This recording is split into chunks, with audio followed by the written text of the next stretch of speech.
నెల్లూరు జిల్లాలోని విక్రమసింహపురం యూనివర్సిటీలో గత 5 రోజులుగా ఎంతో ప్రతిష్టాత్మకంగా జరిగిన ఆల్ ఇండియా ఇంటర్ యూనివర్సిటీల పురుషుల సాఫ్ట్ బాల్ టోర్నమెంట్ పోటీలు ఘనంగా ముగిశాయి. అన్ని మ్యాచ్లలో అత్యంత ప్రతిభ చూపిన విక్రమసింహపురం యూనివర్సిటీ జట్టు ఫైనల్లో రాజస్థాన్ రాష్ట్రం భరత్పూర్లోని మహారాజా సూరజ్మల్ బ్రిడ్జ్ యూనివర్సిటీ జట్టుపై నెగ్గి ప్రథమ స్థానంతో ఓవరాల్ ఛాంపియన్షిప్ గా నిలిచింది.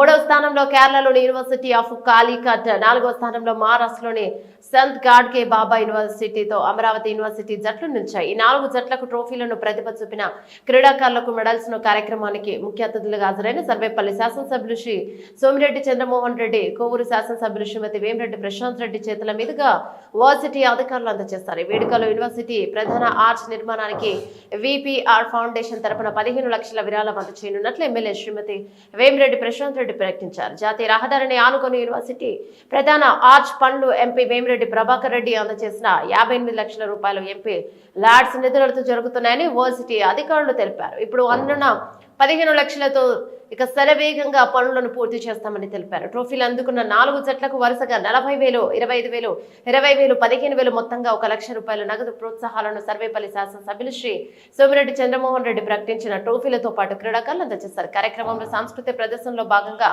నాట్యం చేసిన విద్యార్థులకు సైతం ఎమ్మెల్యే సోమిరెడ్డి గారు నగదు ప్రోత్సాహాలను అందజేస్తారు. ఈ సందర్భంగా యూనివర్సిటీ ఉపకులపతి ఆచార్య అల్లం శ్రీనివాసరావు మాట్లాడుతూ గడిచిన 10 రోజులుగా సాగిన సాఫ్ట్ బాల్ మహిళా పురుషుల టోర్నమెంట్ వివరాలను తెలిపారు. విద్యార్థులు చదువుతో పాటు క్రీడలకు సమ ప్రాధాన్యం ఇవ్వాలని, ఇది శారీరక ఎదుగుదలకే కాకుండా మానసిక ఎదుగుదలకు సైతం ఉపయోగపడుతోందని అన్నారు.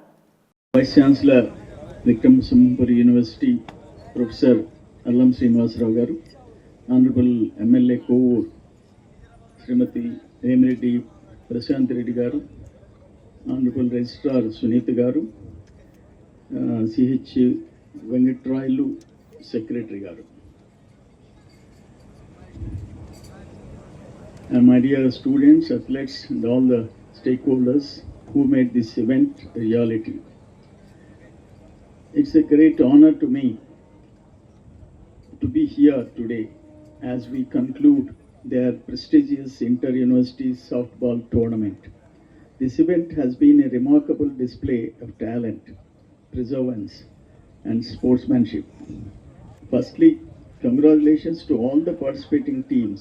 Regardless of the outcome, you have shown immense determination and skill.